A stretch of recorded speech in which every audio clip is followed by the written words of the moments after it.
Bonjour et bienvenue sur votre émission Vocation. Alors aujourd'hui, nous avons l'honneur d'accueillir un invité spécial qui va pouvoir nous partager son parcours académique, professionnel, même spirituel. Et on aura l'occasion de voir comment il a laissé les vocations de Dieu s'infiltrer et s'établir dans sa vie. Alors aidez-moi à accueillir Guy-Francis Corré. Merci. Bonjour Guy-Francis Corré, Bonjour Elda. est-ce que tu peux te présenter? Oui, donc je suis Guy Francis Corré. Donc je suis très content de me retrouver ici sur votre plateau. Je suis de passage à Paris, donc je suis en mission. Et voilà, quand j'ai reçu l'invitation, j'ai tout de suite accepté parce que voilà, je pense que l'expérience que nous avons vécue dans la vie peut servir à certaines personnes euh, pour pouvoir se former ou se forger et avancer dans leur vie. Donc, j'espère que mon expérience pourra servir à beaucoup de personnes. Tout à fait, et c'est avec plaisir. Rentrons dans le vif du sujet. D'accord. Alors, est-ce que tu peux nous parler de ta vie, comment tu as grandi, les facteurs un peu extérieurs qui ont influé sur toi? Comment est-ce que tu as grandi? D'accord. Il faut dire que moi, je suis né, ce qu'on appelle en général, d'une famille pauvre, hein. Mmh. Et dans ma famille, on peut dire que avant ma naissance, il n'y avait pas de chrétiens. Voilà. Mes parents ne vont pas à l'église, donc je suis né dans cette famille-là. Je peux même dire que je suis le premier chrétien de ma famille. Bien. Euh, Dès l'âge de 11, 12 ans, donc dans les années 87 par là, euh, moi j'ai rencontré le Seigneur grâce à mon cousin, enfin mon neveu même d'ailleurs, qui m'a un jour pris comme ça, qui m'a dit accompagne-moi à l'église. Et bien voilà, donc c'est comme ça que je suis parti, je l'ai accompagné. Depuis ce jour, j'ai accroché. Et j'ai compris que le Seigneur avait besoin de moi et que c'était ça mon chemin. Et je l'ai choisi. Et depuis l'âge de 12 ans, on va dire, je suis dans le Seigneur. Ok, et Ah. juste petite question, est-ce qu'à ce moment-là, tu savais déjà quelle était ta vocation?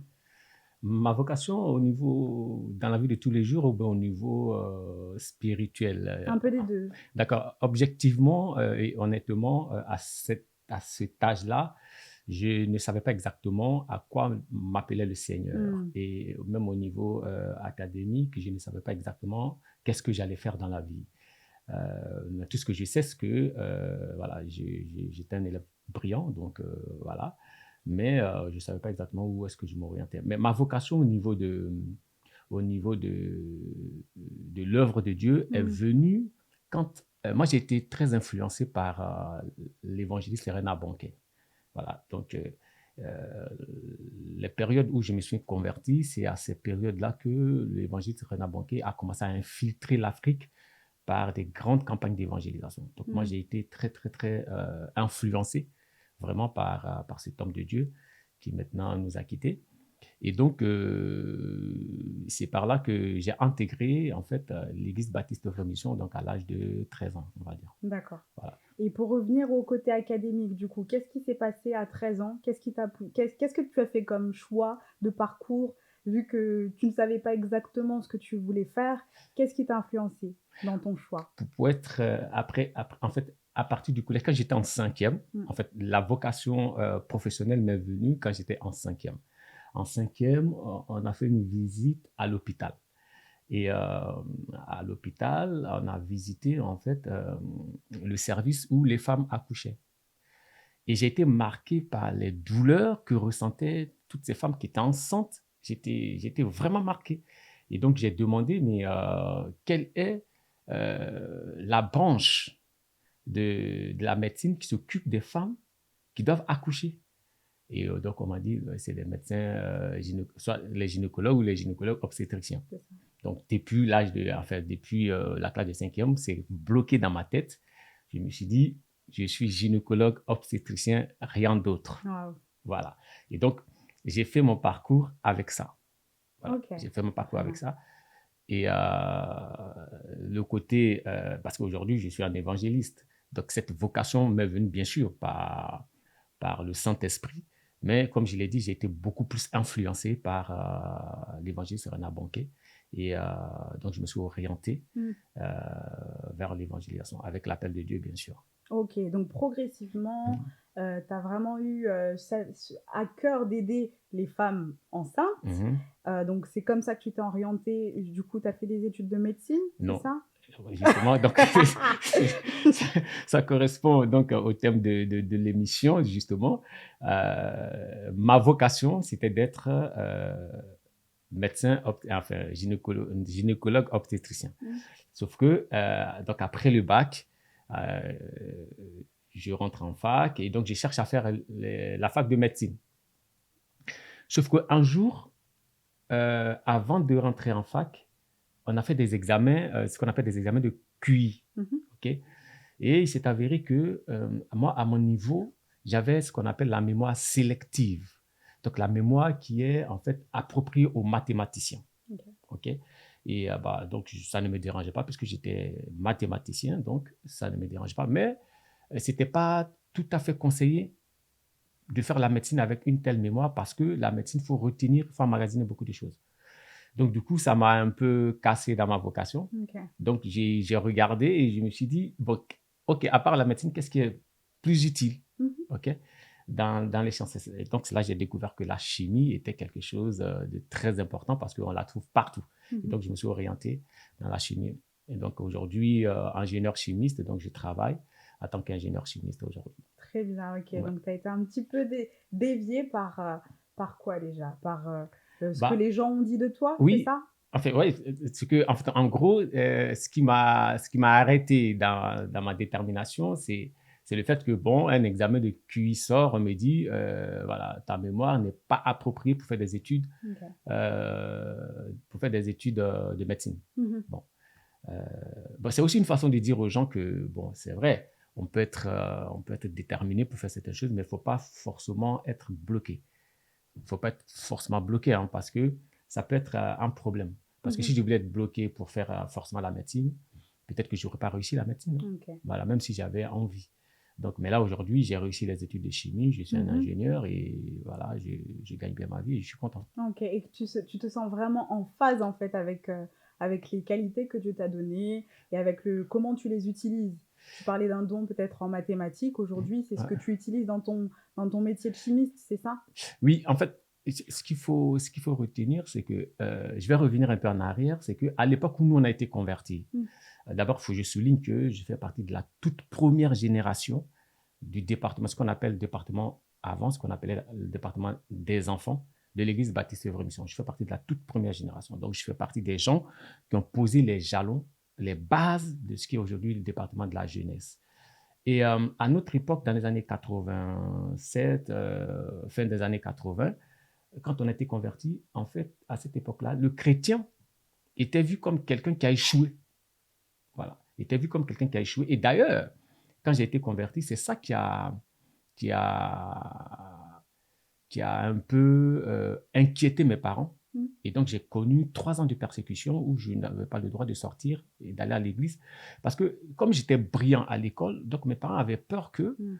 le fait que je commence à aller à l'église influence mes études parce que l'esprit que les gens ont des chrétiens, parce qu'à l'époque, effectivement, les gens qui partaient à l'église, c'était des gens en général qui ont échoué à l'école ou qui étaient vraiment désœuvrés, en fait, en gros. Mm. Et donc, partant de là, notre génération, on s'est dit, il faut qu'on relève le défi. Voilà. Et nous, on était une bande de personnes, hein, donc à l'Église baptiste. On a relevé aujourd'hui le défi. Plein de gens de ma génération sont aujourd'hui des grands cadres, Mm. que ce soit en Côte d'Ivoire, que ce soit en France et un peu partout. Mhm. Donc, voilà. Il faut comprendre que lorsque on choisit de marcher avec le Seigneur, Mm. il faut marcher avec le Seigneur avec des objectifs. Ok. Comprenez? Avec des objectifs, c'est-à-dire que j'ai dit toujours aux gens que quand on est jeune et qu'on marche avec le Seigneur, on a 2 préoccupations. Sa vie chrétienne, l'objectif à atteindre dans sa marche chrétienne, l'objectif à atteindre dans ses études. Et nous, on jonglait ces deux-là, enfin, on conjuguait ces deux-là. C'est ce qui nous amène aujourd'hui à être ce que nous sommes. Voilà. Et tout au long de ton parcours, quels étaient les types d'objectifs que toi tu arrivais à te fixer? Alors moi, je me suis, alors pour être, je ne sais pas si c'est pas prétentieux, mais j'ai toujours su que j'étais quelqu'un. Je ne sais pas pourquoi, mais toujours. même malgré les difficultés, malgré la pauvreté dans laquelle je vais. Mais j'ai toujours été convaincu, mais vraiment convaincu que j'étais quelqu'un. Je ne sais pas si c'est parce que je travaillais super bien à l'école, mais je savais Que tu allais devenir quelqu'un voilà, d'important dans la j'étais quelqu'un société. d'important. Mais Ok. vraiment, c'était une conviction qui était très forte à moi. Je savais que... Et donc, du coup, je me suis dit, il faut travailler à ça. Il suffit pas, Ok. il faut travailler à ça sur tous les plans. Mhm. Voilà. Et donc, que ce soit à l'église, que ce soit enfin, que ce soit de façon académique. Donc, de façon académique, je peux dire que j'ai réussi. Mhm. De façon vocation église, je peux dire que j'ai réussi parce que quand vous rentrez aujourd'hui à l'église baptiste Vraie Mission, je fais partie des gens qui ont quand même laissé en fait leurs traces sur le plan évangélisation et sur le plan apostolat. Donc, je peux aussi dire que j'ai réussi. Et même aujourd'hui, je continue toujours d'évangéliser et d'apporter mon expérience à pas Mhm. mal d'hommes de Dieu. Ouais, c'est vrai que Voilà. tu nous as bien parlé de ton parcours académique, tu avais la volonté d'être médecin obstétrique, et ensuite tu as bifurqué sur la chimie, et tu es fier de ce parcours. Oui, bien sûr. Mais maintenant, si tu peux nous parler un peu plus de ton parcours, du coup, un peu spirituel, comment derrière tu nous parlais de certains fruits qui demeurent aujourd'hui, si tu peux nous parler de ce parcours-là. D'accord. Alors, donc déjà, l'âge de 13 ans, donc j'intègre l'église baptiste. Et donc, mes parents inquiets me coupent de l'église baptiste. Donc, je reste dans la persécution pendant 3 ans. Et 3 ans après, mes parents constatent que, bon, j'étais toujours bon à l'école. Et ils décident finalement de me laisser aller à l'école, à l'église. Et c'est là que je rencontre, bon, enfin, il n'est plus à l'église baptiste Vraie Mission, le pasteur Kofi Pascal. Et donc, qui à l'époque était le responsable de l'évangélisation. Et c'est là que je connais le pasteur Dedo. Dedo, qui est aujourd'hui toujours à l'église baptiste. Et moi, j'étais gamin. Et donc, j'intègre l'église baptiste Vraie Mission de Gonfreville, donc à Boaké. Okay. Et comme je l'ai dit en off tout à l'heure, en fait, je suis un enfant, je fais partie de ce qu'on appelle des enfants précoces. Donc, à 13 ans, j'avais les attitudes des gens de 17 ans, 18 ans. Et donc, du coup, quand j'ai intégré l'église, et comme j'avais décidé vraiment d'accepter le Seigneur et que je le faisais de tout mon cœur et de tout mon être, tout de suite, on m'a responsabilisé sans être baptisé. Wow. Voilà. Ah, c'est pas habituel. Non, voilà, sans être baptisé. Et même, Oui. je peux vous dire que je pense que je fais partie des rares personnes qui ont fait des coups, qui ont été baptisés sans faire de cours de baptême. Okay. Parce que moi, c'est mon assistant qui m'a pris comme ça dans la cour, qui m'a dit, mais vas-y, on va te baptiser. Je fais, bah, j'ai pas suivi les cours de baptême. Il m'a dit, non, non, non, toi, tu n'as pas besoin de cours de baptême. Vas-y. Et donc, c'est comme ça que je me suis baptisé. Et depuis, j'ai toujours dirigé les départements de l'évangélisation. J'ai été journal de l'évangélisation, journal principal de l'évangélisation. J'ai été coordinateur de l'évangélisation. Voilà. Même à l'église baptiste Vraie Mission de Paris, j'ai dirigé l'évangélisation pendant plus de 10 ans, etc., etc. Donc, ma vocation d'évangéliste, elle est toujours là et je continue toujours de travailler dans ce sens-là. En parallèle de ta fonction professionnelle, en fait, tu arrives à exercer et ton métier de chimiste, qui je pense doit être quand même assez conséquent et assez prenant. Bien sûr. Et en même temps, tu arrives à allier ta vocation d'évangéliste que Dieu a posée sur ton cœur, que tu as eu dès 13 ans. C'est ça? Oui, et, mais c'est même pas extraordinaire en fait. Aujourd'hui, on a beaucoup de frères, mais vraiment beaucoup de frères, qui occupent des hautes responsabilités dans la société et qui ont des vocations pastorales, qui en même temps exercent de façon pastorale et qui en même temps accomplissent leurs fonctions dans la société de tous les jours. Et ça, si vous voulez, j'ai été marqué par un des responsables qui était un haut gradé de la marine ivoirienne et qui dirigeait l'église locale dans laquelle j'étais. Oui. Et donc, il arrivait à allier les deux. Et je me suis dit, s'il arrive à allier les deux, c'est que tout le monde peut arriver à allier les deux, parce que c'est le même Saint-Esprit. Mais surtout, un jour, quand j'étais encore à l'université, j'ai un professeur d'hydrochimie qui m'a dit, en fait, pas moi, il a dit à la classe, il a dit, quand vous allez sortir de l'école, vous pouvez faire plein de choses en même temps. Donc, on lui a dit comment on fait plein de choses en même temps. Il a dit, c'est une question de méthodologie.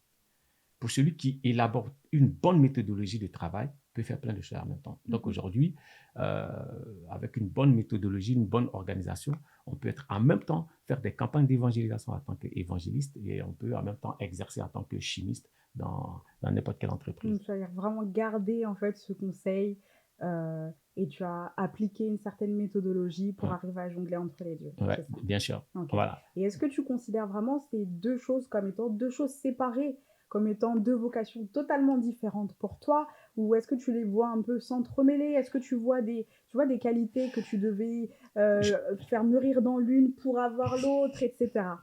je pense que j'ai toujours dit aux gens, ce que j'ai souvent enseigné, j'ai toujours dit aux gens que un chrétien ne peut pas avoir deux agendas et que un chrétien ne peut avoir qu'un seul agenda, un seul.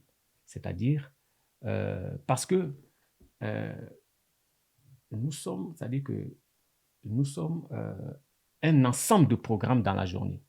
Donc, un chrétien doit être capable de faire son agenda de la journée et savoir à quel moment je travaille en tant que chimiste, à quel moment je sers Dieu. Et ça, il faut arriver à faire cet alliage-là. Et donc, moi, personnellement, j'ai réussi à vraiment faire ce mélange-là dans ma vie de tous les jours. C'est-à-dire que là, aujourd'hui, je suis à une émission chrétienne, ok? Mais avant d'être à une émission chrétienne, j'étais dans des réunions qui concernent ma profession. Mais tout ça, c'est une question d'agenda, c'est une question d'organisation. Donc, on arrive à vraiment allier tout ça. Mais ce qu'il faut comprendre aussi, c'est que nous utilisons le fait que nous soyons chrétiens, le fait que nous soyons chimistes et tout ce que vous voulez, pour montrer aussi aux gens que on peut être chrétien et puis être excellent. Comme je l'ai dit, nous, on a été convertis à l'époque où on considérait que les chrétiens sont des médiocres. C'est pas comme maintenant. Hein. Bon, maintenant, on voit des chrétiens qui sont des hauts directeurs. À notre époque, c'était pas comme ça. Donc, du coup, nous, ça nous est resté. Et donc, on est toujours en train de montrer aux gens qu'on peut être chrétien et être excellent dans la vie de tous les jours. Voilà. Oh. Et est-ce que, au travers de ta vocation de chimiste, est-ce que tu vois aussi des occasions soit de parler de Jésus, soit de vivre... Parce que j'imagine que ce feu-là d'évangéliste, il doit aussi brûler au travail. Comment est-ce que tu fais? Qu'est-ce que tu fais?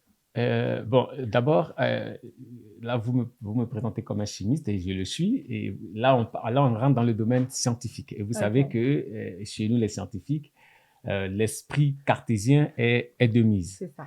Et très peu, je vais dire, en général, on dit que non, les scientifiques sont athées, ils sont trucs. Mais en réalité,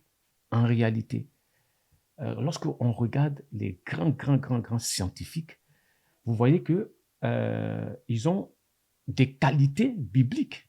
Parce qu'on ne peut pas être un grand scientifique, surtout moi, le domaine dans lequel je suis, qui est le domaine de la recherche et de l'innovation, on ne peut pas être un scientifique dans la recherche et l'innovation si on n'a pas des qualités que la Bible nous demande d'avoir. Par exemple, par exemple, la persévérance. On peut pas être un chercheur si on n'est pas persévérant. Vous comprenez? Et donc, c'est-à-dire que de façon, sans le savoir, ok, les scientifiques respectent les qualités bibliques parce qu'ils sont patients. Et cette patience-là, on la trouve dans la Bible.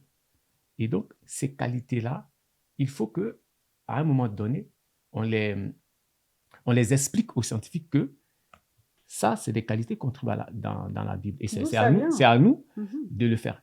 Mais l'une des choses que je vais dire, c'est qu'il nous arrive d'être bloqués dans nos recherches, de voir qu'en fait, de voir la limite de notre intelligence. Vous comprenez? Et donc, à partir de là, on se rend compte qu'en fait, notre logique est limitée. C'est ça. OK? Et notre logique étant limitée, il y a au-dessus de notre logique quelque chose de beaucoup plus fort que les scientifiques ne nommeront pas Dieu, mais qui en fait est Dieu. OK? C'est en ce moment-là, c'est à ces occasions que nous profitons, nous qui sommes des scientifiques chrétiens, à expliquer à nos collègues que, voyez-vous, on est limité. Mais il y a quelque chose de beaucoup plus grand qui va nous permettre d'aller plus loin que notre logique actuelle. Donc, oui, on peut prêcher, on profite de certaines occasions dans le milieu scientifique pour apporter l'évangile à nos collègues et dans les milieux dans lesquels nous vivons. Super. Ouais. Et donc, même dans ta vie, en fait, est-ce que dans ta vie personnelle, tu as vu que, enfin, tu étais mis à l'épreuve sur certaines de ces qualités-là que tu dois exercer en tant que chimiste? Est-ce que tu as été mis à l'épreuve, même personnellement, finalement? C'est c'est-à-dire mis à l'épreuve par rapport à... Ouais, Tu nous parlais de la persévérance, par Mhm. exemple. Est-ce que tu as ressenti des challenges particuliers par rapport à Oui, toutes ces qualités que tu dois garder? Est-ce que tu... Parce que je crois que lorsque l'Éternel pose une vocation aussi sur quelqu'un, il y a un ennemi qui n'est pas content je suis d'accord. et qui veut entraver ces plans-là. Je suis Donc, est-ce d'accord. que toi, comment était ton parcours? Est-ce que tu as eu des embûches à ce niveau-là? Ah oui, oui, oui, on a toujours des embûches. On a toujours des embûches. Au niveau, comme je l'ai dit, hein, au niveau académique. Bon, moi, personnellement, au niveau académique, les embûches, je dirais pas. Moi, je ne mets pas ça au compte du diable. Je mettrais ça au compte des aléas de la société. Mhm. C'est-à-dire que il fut un moment où j'avais des difficultés pour les études parce que il fallait payer les études, etc., etc. Bon, Dieu merci, mes parents ont tout fait pour pouvoir m'assurer les études qu'il faut et je suis ce que je suis aujourd'hui. Maintenant, les embûches au niveau professionnel, euh, bon, on reçoit des jalousies, comprenez? Il Mhm. y a des jalousies euh, entre collègues. Vous voyez, vous réussissez mieux certaines choses que d'autres, etc. Vous réussissez mieux certains projets que d'autres. Vous avancez sur certains projets plus vite que d'autres, mais ça suscite de la jalousie. Mais moi, je suis un enfant de Dieu, donc je comprends que c'est normal que ça suscite de la jalousie quand je réussis, par exemple, un projet. Donc oui, mais objectivement, au niveau professionnel, j'ai jamais été vraiment attaqué en tant que tel pour dire que ça, c'est vraiment là le diable est dans mon... Non, j'ai jamais D'accord. eu ce genre de choses. Ok. Et au Voilà. niveau professionnel, est-ce que tu as vécu peut-être d'autres changements? Tu es resté vraiment toutes ces années en tant que chimiste? Est-ce que tu as d'autres projets à côté? Ah, enfin, je suis toujours chimiste, mais aujourd'hui, je suis chef d'entreprise. Hein, donc, je suis rentré aussi dans l'entrepreneuriat. J'ai une entreprise dans le domaine de la construction et donc qui est basée et en France et en Côte d'Ivoire. Donc, oui, je suis entrepreneur aussi. Mais ce qu'il faut comprendre, c'est que euh, moi, l'entrepreneuriat m'est venu à Mhm. partir de ma vocation chrétienne. D'accord. Voilà. C'est-à-dire que j'ai voulu entreprendre. Pourquoi? Parce que étant évangéliste, j'ai constaté que qu'il fallait apporter l'évangile aux gens, Mhm. certes, mais en même temps, il fallait leur apporter l'aide matérielle. Tout à fait. Okay? Parce que quand dans la Bible, les gens ont eu faim, le Seigneur ne leur a pas apporté la prière, il leur a apporté le pain C'est ça. et le poisson. Et donc, du coup, la vocation d'entrepreneuriat est venue sur le fait que le Seigneur m'a ouvert les yeux sur l'œuvre sociale. Et donc, j'ai mis en place ce qu'on appelle la mission évangélique Néhémie, qui n'est pas une église, hein, qui est une mission d'œuvre sociale pour aider les hommes de Dieu, pour aider les enfants de Dieu. Quand vous prenez par exemple la religion musulmane, ils ont beaucoup de mécanismes, beaucoup de banques, beaucoup de choses pour pouvoir aider leurs Communauté. Ouais, co-religionnaires. bien Vous sûr. comprenez? Et chez nous, on ne voit pas ça beaucoup. Et donc, du coup, l'entrepreneuriat m'est venu pour pouvoir, j'entreprends aujourd'hui, c'est pour pouvoir aider derrière des frères, Mhm. des sœurs. Donc, c'est une œuvre, même mon entreprise, c'est une œuvre sociale, en fait, en gros. Mhm. Voilà. Donc, ça aussi, je le fais à côté de la chimie. Ok. Voilà. Donc ça, c'est venu directement, en fait, c'est comme une parole de Dieu qui est venue sur ton cœur. Oui. Attention, si tu aimes vraiment, si tu m'aimes, paie mon troupeau, Ouais. donne-leur de quoi Exactement. manger, Exactement. donne-leur de quoi boire, Exactement. Et et c'est ce que, vraiment entreprends. exactement. Et c'est ce que je fais aujourd'hui. J'essaye voilà, de, de mener à bien cette œuvre, voilà, cette entreprise qui engrange de l'argent et cet argent, on le prend pour Mhm. pouvoir aider des frères, des sœurs, etc. Donc, ce qui fait que quand vous rentrez dans ma boîte, vous verrez la plupart de mes collaborateurs sont des chrétiens. Mhm. Voilà, à 90%. Ok. Voilà. Pourquoi? Parce ils s'identifient à la mission que tu as, ou parce que aussi tu souhaites aussi favoriser des personnes qui ont les mêmes valeurs que toi? Oui, les Ouais. deux, parce que ouais, je souhaite favoriser les gens qui ont les mêmes valeurs que moi, et puis ils comprennent tout de suite que en fait, ils sont pas forcément dans une entreprise lambda. Ils sont dans l'œuvre de Dieu en fait, en Ok. réalité. Donc du coup, ça les stimule plus et Hmm. ça Alors les moi, une intéresse. prise de recul, ça Voilà, c'est vraiment bien, parce qu'il y a cette prise de recul que le travail, c'est pas seulement le travail en fait. voilà, Il y a l'homme de Dieu Miles Monroe qui disait que dans la vie d'un homme, voilà, on a des jobs, mais il y a un emploi auquel Dieu veut vraiment nous C'est utiliser. ça, Et ça va vraiment se définir sur plusieurs vocations. c'est Donc ça. toi, tu nous parles de la chimie, tu nous parles de l'entrepreneuriat, tu nous parles du social, C'est ça. mais ça peut être d'autres choses pour les gens Oui, aussi. ça peut être d'autres choses, ouais, pour d'autres personnes. Voilà, c'est ça. Voilà. Et l'une des choses aussi, c'est que l'une des vocations que j'ai, c'est la politique. Voilà. La politique, parce que j'ai remarqué, que, par exemple, dans la politique, donc pour prendre le cas de la Côte d'Ivoire, que je connais mieux, les décisions au niveau des sphères décisionnelles, il n'y a pas de chrétiens. Vous comprenez? Il n'y a pas de chrétiens. Quand vous prenez les États-Unis, vous voyez que les États-Unis, on ne peut pas faire passer n'importe quelle loi aux États-Unis. Pourquoi? Parce qu'au Sénat, en tout cas dans des sphères décisionnelles, il y a des chrétiens. Il y a des gens qui craignent Dieu là-bas. Et donc, on ne peut pas faire passer. Or, en Côte d'Ivoire, pour prendre le cas de la Côte d'Ivoire que je connais mieux, tout passe. Parce qu'il n'y a pas, d'hommes de Dieu, de chrétiens qui vont jusqu'à ces sphères-là. Moi, aujourd'hui, ma vocation, c'est d'aller jusque là-bas. Voilà, c'est d'aller jusque là-bas. Parce que là encore, quand nous, on a été convertis, on nous a fait croire que la politique est une œuvre du diable. Vous comprenez? On nous a fait croire que la politique est une œuvre du diable. Mais c'est plus tard qu'on a compris que ben non. C'est une erreur dans laquelle nous étions. C'est une erreur doctrinale dans laquelle nous étions. Et on a compris que non, ce n'est pas une œuvre du diable. Il faut être dans les sphères décisionnelles pour pouvoir influencer. Bon, nous n'allons pas éradiquer le péché sur la terre, hein, mais on peut quand même influencer certaines décisions pour pouvoir préserver les enfants de Dieu sur la terre. Et donc, l'une des vocations que j'ai, c'est de, un jour, être, pourquoi pas, ministre de je ne sais quoi en Côte d'Ivoire. Et pourquoi pas? Et si c'est réellement une des œuvres que Dieu a préparées pour que tu puisses la pratiquer, que Dieu permette que tu puisses la pratiquer. Amen, amen, amen. Et vraiment, souvent on se pose la question, je suis totalement d'accord avec toi, on se pose la question, est-ce qu'on peut être chrétien et dans la politique? Est-ce qu'on a le droit? Mais on a des beaux exemples bibliques. Daniel était dans la politique et il ne s'est pas compromis. Parce que souvent le monde de professionnel et de la politique aussi nous emmène à nous compromettre nos valeurs, etc. La compromission dans la politique naît du fait que la plupart de ceux qui font la politique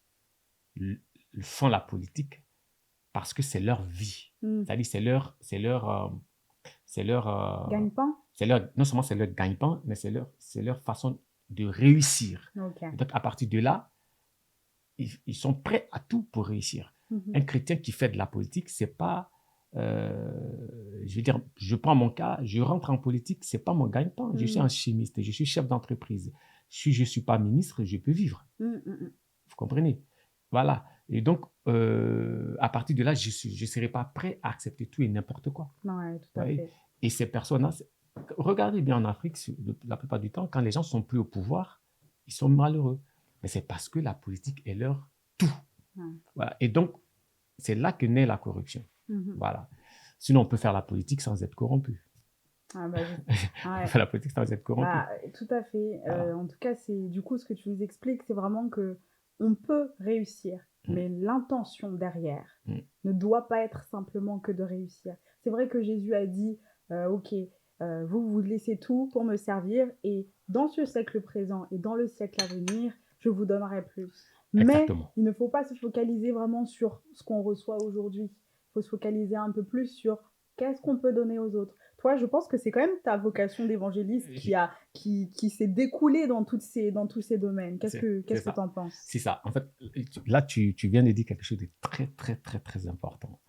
Tu viens de dire qu'on ne doit pas réussir pour réussir. Et c'est ça la différence entre un chrétien et quelqu'un qui n'est pas chrétien. Nous, on ne peut pas réussir pour réussir. C'est-à-dire que tout ce que nous faisons doit concourir au bien de la propagation de l'évangile. Tout ce que nous devons faire, tout ce que nous faisons, c'est-à-dire que tout doit être évangélisation en nous. Notre réussite doit être une évangélisation. Moi, c'était, en fait, si tu veux, depuis que je suis jeune, c'est ça ma conception. C'est ça la conception de la vie que j'ai. C'est-à-dire que tout ce que je fais doit contribuer à propager l'évangile. Pour moi, c'est très important. C'est-à-dire que mon statut, je vais donner un exemple. Mon statut aujourd'hui fait que chez moi, dans ma localité, donc en Côte d'Ivoire, j'ai une certaine influence. Donc cette influence me permet aujourd'hui, je suis en train d'organiser les pasteurs qui sont originaires de ma localité, ok, pour pouvoir prêcher l'évangile. Et là, du 18 au 20, j'ai réussi à mettre en place une campagne d'évangélisation dans nos villages. Wow. Mais parce que j'ai les moyens de le faire. C'est-à-dire qu'il faut que tout ce que nous faisons concourt à prêcher l'évangile. Donc, on ne peut pas être chrétien et puis réussir pour réussir. On ne peut pas réussir comme les gens qui ne connaissent pas le Seigneur. Toute notre réussite doit être un concours de la prédication de l'évangile. Pour moi, voilà, c'est ça ma vision de la vie. Voilà, tout ce qu'on fait pas. Par exemple, quand je vous parle de l'entreprise dont je parle, la vision dans l'entreprise, c'est de financer des grosses campagnes d'évangélisation. Il y a des hommes de Dieu que Dieu utilise, qui n'ont peut-être pas les moyens de financer des campagnes d'évangélisation. C'est de financer des grosses campagnes de louanges, des grands concerts de louanges. Parce que souvent, on a des bons chantres qui veulent organiser des concerts, mais qui vont prendre de l'argent, je ne sais où, pour organiser ces choses-là. Donc, quand on est chrétien, quand on a un parcours, il faut toujours le mettre au service de Dieu. C'est très important pour moi. Ouais. Voilà. Et c'est super ce que tu dis. Avant de te donner le mot de la fin, vu que nous arrivons vers la fin de l'émission, mais ce qui est super intéressant dans ce que tu dis, c'est que tu te positionnes en tant que chrétien et pas forcément qu'en tant qu'évangéliste. C'est vrai qu'il y a une vocation d'évangéliste sur ta vie, mais tu nous parles du devoir de tout chrétien, qui est en fait de servir à la propagation du salut. Et ça, au travers de tous les moyens qui sont possibles pour nous, notamment la vie professionnelle. Exactement. Donc, c'est vraiment super intéressant. Ce n'est pas que le fardeau des évangélistes, c'est le fardeau de tout le monde. Effectivement, en fait, l'Église aujourd'hui, l'Église va être dans une dynamique d'évangélisation. Voilà. C'est que si l'Église n'est pas dans une dynamique d'évangélisation, elle va mourir. Ouais. Je suis désolé de le dire comme ça, mais souvent l'Église est dans une dynamique marketing. Il faut être dans une dynamique d'évangélisation des gens. Et ça, tout à l'heure, quand j'ai commencé, j'ai dit que moi, j'ai été influencé par l'évangile de Reinhard Bonnke. Mais c'était des campagnes d'évangélisation. Okay? C'était des campagnes d'évangélisation qui étaient financées, que ça coûtait cher. Donc, ils recrutaient de l'argent pour faire ces campagnes-là. Aujourd'hui, l'Église regorge de beaucoup de cadres, de beaucoup de personnes qui peuvent financer les œuvres sociales. Il faut que les gens y pensent. Voilà, il faut que les gens y pensent. Parce que nous n'allons pas éradiquer le péché sur la surface de la terre, mais nous pouvons, par nos actes, par notre façon de faire, en mettant à la disposition du Seigneur tout ce que nous avons reçu, nous pouvons préserver ceux qui ont accepté le Seigneur par l'aide que nous leur apportons, etc., etc. Et pour moi, c'est hyper important. C'est ça, faire des disciples. Voilà. Voilà. Pour moi, c'est hyper important. Et voilà. Donc, je suis vraiment très, très, très attaché à cette vocation. Et voilà. Merci beaucoup d'avoir partagé tous ces éléments avec nous. Ça nous aide beaucoup à te comprendre, à comprendre la place du monde professionnel, de chacun de nos parcours, en fait, entre les mains de Dieu. Qu'est-ce que ça peut devenir? Et simplement, je vais te laisser le mot de la fin. Si tu dois peut-être t'adresser à nos téléspectateurs, qu'est-ce que tu leur dirais la caméra? Alors, c'est très simple. Je dirais que, quel que soit ce que nous sommes dans la maison de Dieu, que nous soyons directeurs, qui que nous soyons, il faut éviter d'avoir deux agendas. Voilà, il faut éviter. Un chrétien n'a pas deux agendas. Un chrétien n'a qu'un seul agenda. C'est-à-dire que quand tu te réveilles le matin, dans tout ce que tu dois faire de façon journalière, il y a les activités qui te font gagner du pain pour que tu manges. Il y a des activités qui doivent aller au bénéfice du Seigneur. C'est tout ça l'agenda. C'est-à-dire qu'on ne peut pas être ici et puis on ne peut pas avoir une vie professionnelle et puis une vie chrétienne à part. Pour moi, tout ça, ça doit être même chose. Alors, pour une anecdote, moi, mon directeur général, mon patron qui m'emploie en Côte d'Ivoire, ne m'a jamais présenté, même dans le cadre professionnel, dans des grandes réunions, où on a souvent des réunions, quand il me présente, il finit toujours, quand il finit de me présenter en tant que directeur de ceci, cela, il finit toujours par me présenter en tant qu'homme de Dieu, tout le temps. Et je lui ai dit que j'aimais cette présentation. C'est pas moi qui lui ai dit de me présenter comme ça, hein, mais c'est lui qui a décidé de me présenter comme ça parce qu'il considère que je ne fais pas la différence. C'est-à-dire que dans mon travail, il y a on va dire, ma partie homme de Dieu qui se ressent. Et donc, du coup, il me présente tout le temps comme ça. Voilà. En fait, je donne cet exemple pour que les gens comprennent que, où que nous soyons, nous devons être des hommes de Dieu. Où que nous soyons, nous devons être des chrétiens. Voilà, mon patron me présente, Monsieur Corée, il s'occupe de tel projet. En plus de ça, et tout le temps il fait ça, en plus de ça, c'est un homme de Dieu, c'est un pasteur. Voilà. Donc, il faut qu'on arrive à ça. Il faut que les gens nous présentent de cette façon-là, quel que soit le lieu où nous sommes. Donc voilà, c'est ce que je tenais vraiment à dire aux gens. J'espère que mon parcours vous a permis de comprendre que on peut avoir une vocation et puis Dieu peut en décider autrement. Et que, quelles que soient les vocations dans lesquelles Dieu nous appelle, nous devons être toujours utiles dans les mains de Dieu. C'est très important. Voilà. Merci beaucoup, Guy Francis Corée, pour cela et simplement pour tirer la conclusion, tirer le trait sur la conclusion. Voilà, Guy Francis Corée nous disait qu'il a toujours su qu'il était quelqu'un. Moi, je veux encourager quelqu'un aujourd'hui à dire que tu es quelqu'un, tu as ta place dans la société, tu as quelque chose à faire, Dieu a préparé des œuvres pour toi, que tu puisses les pratiquer pour avancer dans la propagation du salut. Alors lève-toi et fais-le. Et oui, ça va demander du travail, mais fais-le parce que Dieu a tout mis en toi de nécessaire pour ce job. Voilà. Merci beaucoup. Merci. Et à très bientôt. À vous les studios.